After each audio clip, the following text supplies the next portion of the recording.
नमस्कार, आप देख रहे हैं हिम स्टार। आपका बहुत बहुत स्वागत है। हिम स्टार हिमाचल प्रदेश का आपका अपना चैनल। आइए शुरू करते हैं हिमाचल से जुड़ी कुछ मुख्य खबरें।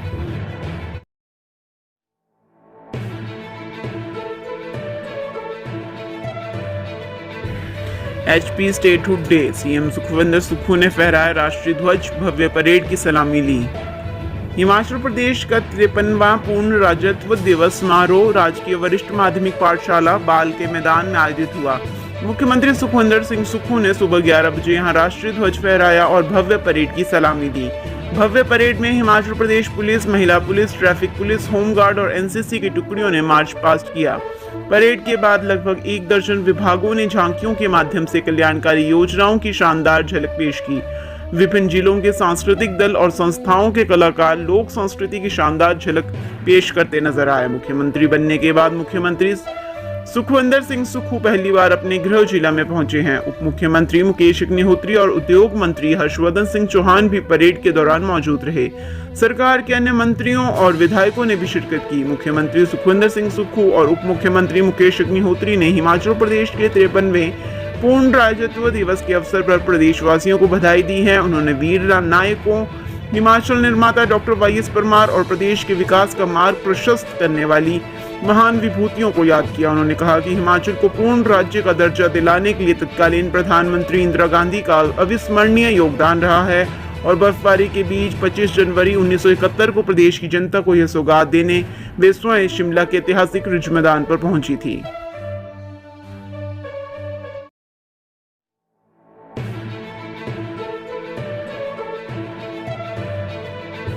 तिरपनवें पूर्ण राज्यत्व दिवस पर हमीरपुर से आज बड़ा ऐलान करेंगे सीएम सुखविंदर सिंह सुक्खू। मुख्यमंत्री सुखविंदर सिंह सुक्खू राज्य के 53वें पूर्ण राज्यत्व दिवस पर हमीरपुर से कोई बड़ी घोषणा कर सकते हैं। मुख्यमंत्री इस राज्य स्तरीय कार्यक्रम के लिए दिल्ली से मंगलवार रात हमीरपुर पहुंचे हैं और बुधवार सुबह इस संबोधन के बाद फिर शिमला के लिए रवाना होंगे। ऐसे में अटकलें ये हैं कि अपने पहले इस तरह के कार्यक्रम में सीएम क्या नया ऐलान करेंगे। मुख्यमंत्री या तो अपनी सरकार की कोई नई योजना लॉन्च करेंगे या फिर कर्मचारियों की देनदारी को लेकर कोई फैसला हो सकता है।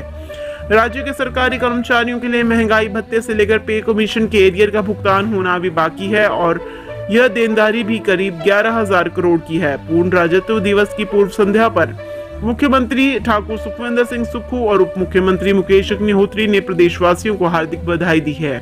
अपने संदेश में मुख्यमंत्री ने कहा कि प्रदेश के पूर्ण राज्यत्व का उत्सव मनाते हुए हम अपने वीर नायकों, हिमाचल निर्माता डॉक्टर वाईएस परमार और प्रदेश के विकास का मार्ग प्रशस्त करने वाली महान विभूतियों को याद करते हैं। उन्होंने कहा कि हिमाचल को पूर्ण राज्य का दर्जा प्रदान करने में तत्कालीन प्रधानमंत्री इंदिरा गांधी का अविस्मरणीय योगदान रहा है और बर्फबारी के बीच 25 जनवरी 1971 को प्रदेश की जनता को यह सौगात देने वह स्वयं शिमला पहुंची थी। इस दौरान उप मुख्यमंत्री ने पूर्ण राज्यत्व दिवस पर बधाई देते हुए राज्य के गठन एवं इसे वर्तमान स्वरूप में एकत्रित करने के लिए प्रथम मुख्यमंत्री डॉक्टर वाईएस परमार एवं इस संघर्ष से जुड़े सभी नेताओं का आभार व्यक्त किया। सरकार हर वर्ग के कल्याण के लिए प्रतिबद्ध है।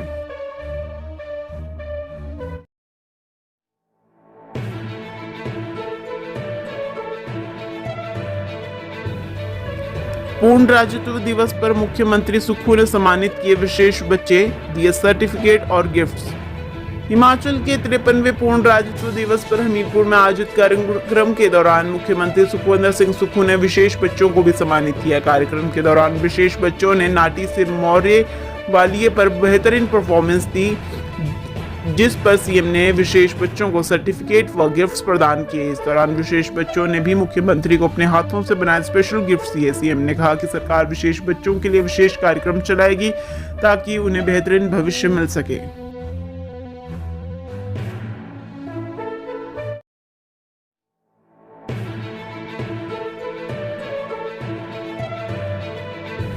स्वास्थ्य कृषि क्षेत्र के विकास में साथ दे, मुख्यमंत्री ने केंद्रीय मंत्री जितेंद्र सिंह से उठाया मामला।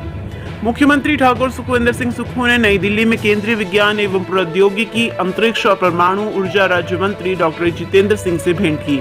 इस अवसर पर मुख्यमंत्री ने राज्य में कृषि, बागवानी और स्वास्थ्य सेवाओं के सुदृढ़ीकरण के लिए अत्याधुनिक तकनीकें अपनाने और विज्ञान तथा प्रौद्योगिकी का समुचित उपयोग सुनिश्चित करने के लिए केंद्रीय राज्य मंत्री के साथ विस्तार से विचार विमर्श किया। मुख्यमंत्री ने कहा कि राज्य सरकार प्रदेश के किसी एक राजकीय चिकित्सा महाविद्यालय में न्यूक्लियर मेडिसिन विभाग स्थापित करने पर विचार कर रही है, ताकि कैंसर रोगियों को प्रदेश में ही रेडिएशन थेरेपी का उपचार प्रदान कर उनके समय और संसाधनों की बचत की जा सके। मुख्यमंत्री ने कहा कि अत्याधुनिक वैज्ञानिक पद्धतियों को अपनाने पर विशेष बल दिया जाना समय की मांग है और उन्होंने इसके लिए केंद्र से तकनीकी सहायता प्रदान करने का भी अनुरोध किया है। उन्होंने राज्य के बागवानी और कृषि विभाग के अधिकारियों के लिए अनुकूलन यानी ओरिएंटेशन कार्यक्रम आयोजित करने के साथ ही नई तकनीकों से परिचित करवाने में सहयोग का भी आग्रह किया है, जिससे उन्हें नई तकनीकों से भलीभांति अवगत करवाया जा सकेगा। उन्होंने नई तकनीकों की जानकारी प्रदान करने के उद्देश्य से किसानों और बागवानों के लिए प्रशिक्षण कार्यक्रम आयोजित करवाने का भी आग्रह किया, जिससे किसानों और बागवानों को उनके उत्पादों की गुणवत्ता को सुधारने में सहायता मिल सकेगी। मुख्यमंत्री ने अरोमा मिशन के तहत लैवेंडर की खेती के लिए चंबा जिला को शामिल करने और लैवेंडर उत्पादन के लिए किसानों को सहायता प्रदान करने का भी अनुरोध दिया। इस दौरान डॉक्टर सिंह ने हिमालयी पारिस्थितिकी के प्रति मुख्यमंत्री की चिंता और विज्ञान और प्रौद्योगिकी में उनकी गहरी रुचि की सराहना करते हुए उन्होंने हर संभव सहायता का आश्वासन दिया।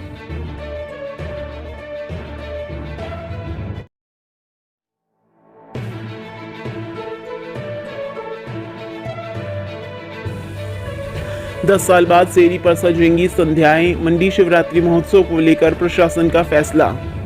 इस बार अंतर्राष्ट्रीय शिवरात्रि महोत्सव में ऐतिहासिक सेरी मंच की रौनक 10 वर्षों बाद फिर से लौट कर आएगी। 10 वर्षों बाद इस बार फिर से सेरी मंच पर गीत, संगीत, नृत्य और हिमाचली फनकारों के तराने छिड़ेंगे। एक बार फिर से ऐतिहासिक सेरी मंच अंतर्राष्ट्रीय शिवरात्रि महोत्सव की संध्याओं में हजारों की भीड़ और राष्ट्रीय व अंतर्राष्ट्रीय ख्याति प्राप्त कलाकारों का गवाह बनेगा। शिवरात्रि महोत्सव की आयोजन समिति की आम सभा की बैठक में 10 वर्षों बाद इस फैसले पर मुहर लगा दी है। पहली बार अंतर्राष्ट्रीय शिवरात्रि महोत्सव आयोजन समिति की आम सभा की बैठक की मंगलवार को अध्यक्षता कर रहे धर्मपुर से कांग्रेस के विधायक चंद्रशेखर ने इस ऐतिहासिक निर्णय को अमली जामा पहनाया है। पूर्व में मंडी से मुख्यमंत्री एवं भाजपा सरकार भी जनता की मांग के बावजूद इसे लेकर कोई निर्णय नहीं कर सकी थी, लेकिन मंगलवार को इस मांग को ध्वनि मत से स्वीकृत देकर पारित कर दिया गया। विधायक चंद्रशेखर ने इस निर्णय को प्रदेश की सुक्खू सरकार में व्यवस्था परिवर्तन की पहल करार दिया है। इस एक निर्णय से न सिर्फ जनभावनाओं का सम्मान हुआ है, बल्कि आयोजन समिति व प्रशासन के भी लगभग 10 लाख रुपए की बचत होगी। मंडी के सेरी पर मंच पहले से बनाया है और बैठने का भी उचित प्रबंध है, जबकि पड्डल में यह सारे इंतजाम करने पड़ते थे, जिससे धन की भी बचत होगी। हालांकि इससे शहर में शिवरात्रि महोत्सव के दौरान जाम की जरूर समस्या पैदा होगी। बता दें कि 2012 तक अंतर्राष्ट्रीय शिवरात्रि महोत्सव की सांस्कृतिक संध्याएं सेरी मंच पर ही होती रही हैं। 2013 में प्रशासन ने कई कारण बताते हुए सेरी मंच से सांस्कृतिक संध्याओं का आयोजन पड्डल मैदान में बदल दिया था, जिसका उस समय शहर की जनता ने काफी विरोध भी किया था। इसे लेकर लोगों ने आंदोलन तक भी किया था, लेकिन इसके बाद भी इस निर्णय को प्रशासन ने नहीं बदला था।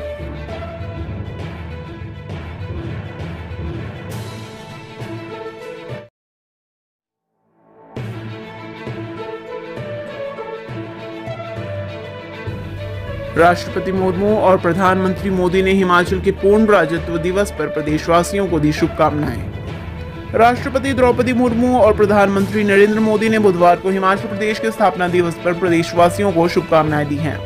श्रीमती मुर्मू ने ट्वीट कर कहा कि हिमाचल प्रदेश के पूर्ण राज्यत्व दिवस पर सभी हिमाचल वासियों को मेरी हार्दिक शुभकामनाएं। देवभूमि हिमाचल प्रदेश अनुपम प्राकृतिक सौंदर्य और अनेक पर्यटन स्थलों के लिए प्रसिद्ध है।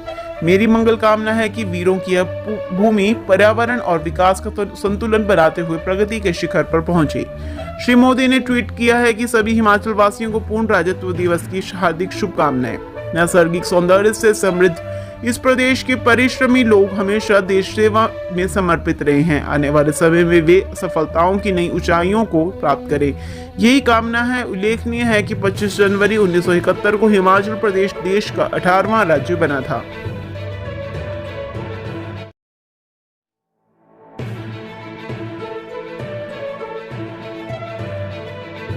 डीजीपी संजय कुंडू को change act of 2022 award bureaucrat India संस्था देगी सम्मान। समाज में बदलाव लाने वाले 22 IAS व IPS अफसरों को ब्यूरोक्रेट इंडिया नामक संस्था की ओर से 22 चेंज एक्ट ऑफ 2022 नामक पुरस्कार से सम्मानित किया जाएगा। इस सूची में हिमाचल प्रदेश के डीजीपी संजय कुंडू का नाम भी शामिल है।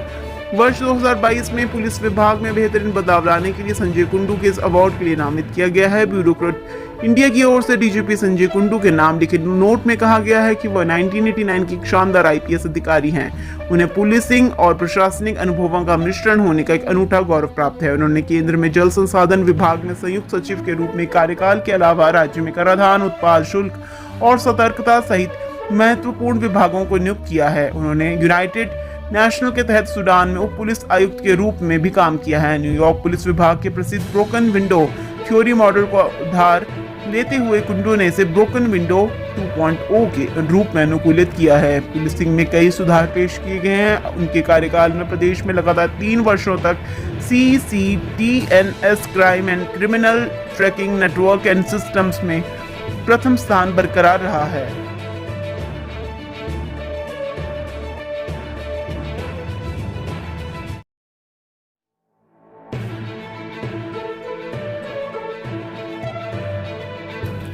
पर्यटन विभाग ने की कार्रवाई, 6 पायलट द्वारा फर्जी प्रमाण पत्र से बने लाइसेंस किए रद्द, उड़ान भरने पर भी रोक। प्रशिक्षण का फर्जी प्रमाण पत्र लेकर 6 लोगों ने पैराग्लाइडिंग लाइसेंस बनवाए थे।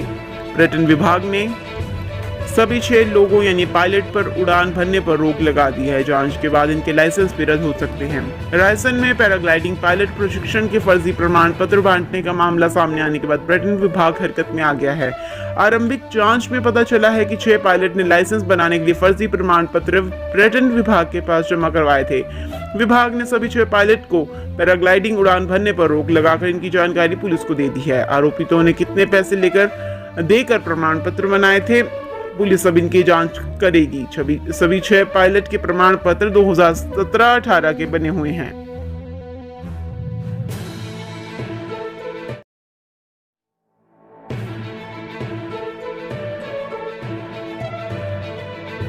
काजा में -20 डिग्री पारे में डटे कर्मचारी, जल शक्ति विभाग 24 घंटे दे रहा पानी की सप्लाई। लाहौल के काजा में -20 डिग्री तापमान में जल शक्ति विभाग के कर्मी फील्ड में डट गए हैं। कर्मी लोगों को 24 घंटे पेयजल आपूर्ति करवा रहे हैं। ठंड में जाम पाइपों को आग के सहारे खोला जा रहा है। मंगलवार सुबह भी कई जगह पाइपें जम गई थी। कर्मियों ने आग का सहारा लेकर पानी की आपूर्ति बहाल की है। इनमें विभाग की महिला कर्मी भी फील्ड में डटी हुई हैं। एसडीओ बुद्धिचंद के नेतृत्व में कर्मी थुप्तन, सोनम, सुनील व हिशे डोलमा ने पानी की आपूर्ति बहाल करने के लिए निरंतर कार्य कर रहे हैं। एडीसी अभिषेक वर्मा ने सभी कर्मियों के कार्य को सराहा है। उन्होंने विभाग के कर्मियों और एक्सीएन मनोज नेगी के कार्य की तारीफ की है।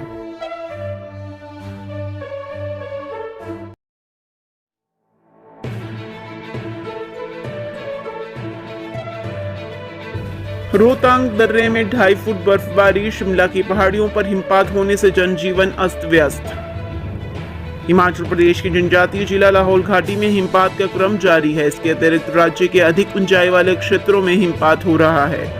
पिछले 24 घंटों के दौरान रोहतांग दर्रे में 2.5 फुट हिमपात हो चुका है। अटल रोहतांग सुरंग के दोनों छोर पर 1.5 फुट से अधिक हिमपात हो चुका है। इसके अलावा राज्य के निचले व मध्यम क्षेत्रों में वर्षा का क्रम जारी है। प्रदेश में पश्चिमी विक्षोभ सक्रिय रहने से 26 जनवरी तक मौसम विभाग ने अलर्ट जारी किया है।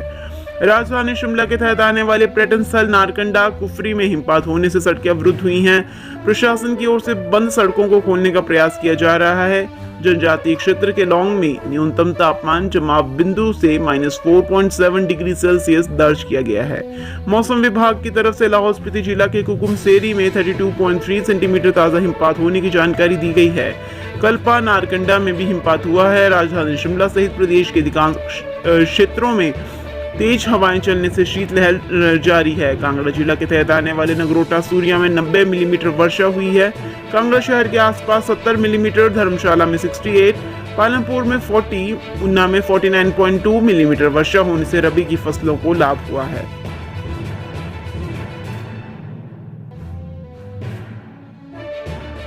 हिमाचल की हर खबर पाने के लिए हिम स्टार से जुड़ें।